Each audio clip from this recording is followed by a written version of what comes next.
I have to, this goodness, I have to plant it in a fertilizing area, in a good area, so it can grow. You know, there's a story. There's the person Majus, you know who are Majus? People who worship the fire, you know.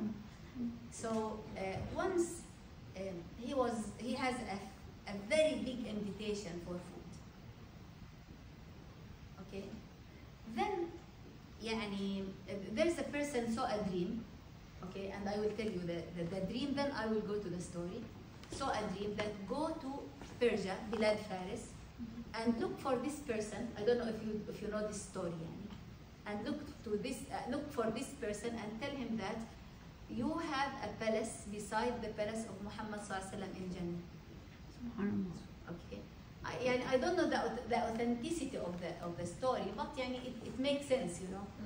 And he went to Bilad Faris and he found this person.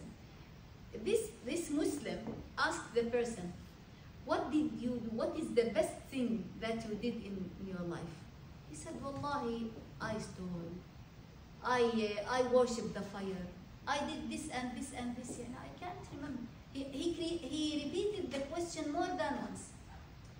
He was like thinking, oh, I remembered. One day, I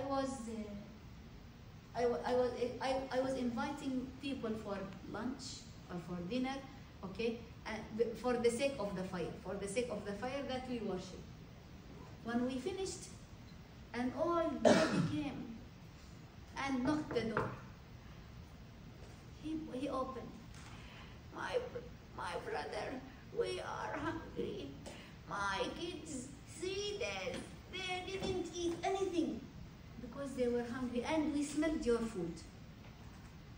I put all of the food for her and gave her the food. She said, Ya Rabb, I hope that you will live in the Jannah in a palace beside the palace of Muhammad sallallahu alayhi wa sallam. So, this person saw the dream and went to the person to tell him this bishara, this thing.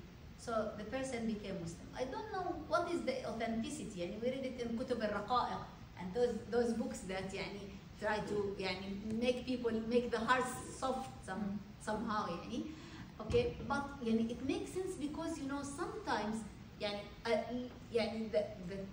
the sins are very much, but there's something good I can see, so I have to make this the spot on this goodness from the person. You got what I mean? The fitra. Because the fitra is in everybody. I have to put in my mind that all people are good. All people are good. Okay? They are not good because the shaitan, not because they are not good in their roots, in their creation. So when I go to the Yahudi or Christian or whatever, in this idea, my brain search for the goodness, not for the badness in the person. But the last question that I wanted to tell you, I wanted to ask about, I want to ask you about your intention or your opinion about the issues of the Ummah. For example, when you listen about what is happening in Palestine, not because I'm Palestinian, I'm Muslim. So, all of the people, when they said, you went to America, you will feel that you are alone, you will feel that you are far away from your homeland. I told them, Rabbil Alameen said, Inna al-arda lillah, yurithuha man yasha'u min ibadihi. So how can I feel alone or strange or whatever when I'm in the hospitality of Allah subhanahu wa ta'ala? So when I listen to the news about what is happening in Palestine or in Sudan or in Somalia or in anywhere, okay, what do you feel? What do you feel? Oh, خلاص, it is in Palestine. We are in America safe. We can go to stores. We can go to the ocean. We can have fun. خلاص. So, what do you think? When you listen to the news and you see that how the Jewish destroys the houses, kill people, burn the kids, the children. When we look at the Zionist, situation in Sudan, the situation how it was in Syria, and till now the poverty and those things, the situation in Burma, the situation in wherever, يعني, through the earth, يعني. Kashmir. Kashmir, wherever. Okay, so what do you feel as a Muslim? يعني? I feel helpless. You feel what? Helpless. Hopeless? Yes. No. No, not hopeless. Helpless. Like she wants. Helpless. No, Yes, she wants to help. We are friends now. Don't feel hopeless at all because you are a person can do. So you feel helpless. help. Yes. What else? What do you feel? Empathy. What? Empathy. Empathy. What else? A sense of responsibility. Yes, sense of responsibility. What Mhm. else? Grief. Heartbreak. مثل المؤمنين. I love this hadith. مثل المؤمنين في توادهم وتراحمهم وتعاطفهم كمثل الجسد إذا اشتكى منه عضو تداعى له سائر الجسد بالسهر والحمى. The mu'mineen, the believers, يعني, with their love and with their sympathizing with others, and like the body, if any organ complains, all of the body can't sleep and يعني, suffer from the high temperature and whatever. So I feel that I am a person from this body, from this ummah. So I suffer when they suffer. So what is our duty towards the ummah? You know, yani, how can I contribute, okay, on the issues of the ummah? First of all, I want to say something I always like to say. Yani, don't make your idea about the ummah from i'lam, from the media. You know, for example, in Palestine, when we say Palestine, what we think of Gaza, yes? Where is the Masjid al-Aqsa? Because the media put the spot in Gaza, so we say Gaza. Okay, I agree that Gaza, mashallah, mujahideen, and they did a lot for the ummah, yes. The issue is not the issue of the earth, the issue of the city, the issue of the place. It's the issue of aqidah. And I The always belief. feel, and I always feel that when they did this for Gaza, to make people, yani, don't think of the real issue. It's the issue of aqid. It's the issue of what is happening in Al-Masjid Al-Aqsa. So I always tell people that think of the issues belong to aqidah, to your aqidah, not to what you hear from i'lam. It's very important.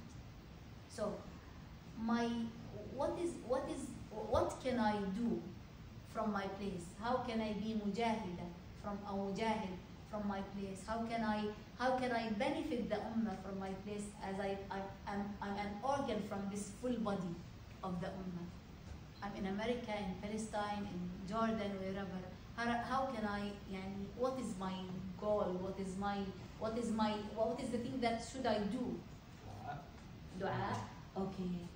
Some people say, Wallahi, we can't do except dua. Do you agree with this? No.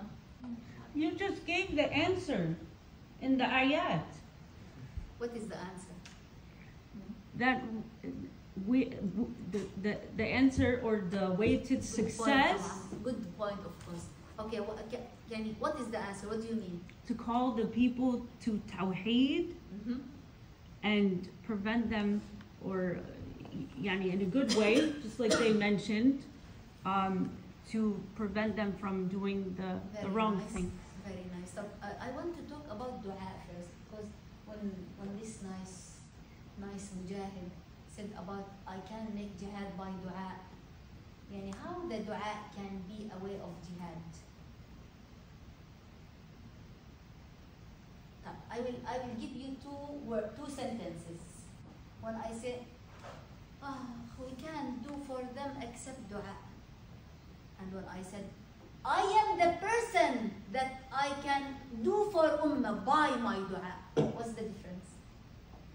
One is kind of choosing to be helpless, I while the other need- is motivated. I'm expressing my weakness. Yeah. I'm expressing my being hopeless. But when I say, I am the person that can do by dua. by asking Allah subhanahu wa ta'ala. So don't lessen the value of dua. I always tell people about Khalid bin Walid. You know Khalid bin Walid? Who's Khalid bin Walid? Let's hear from the brothers. Come on. يا سلام عليك يا سلام عليك سيف الله.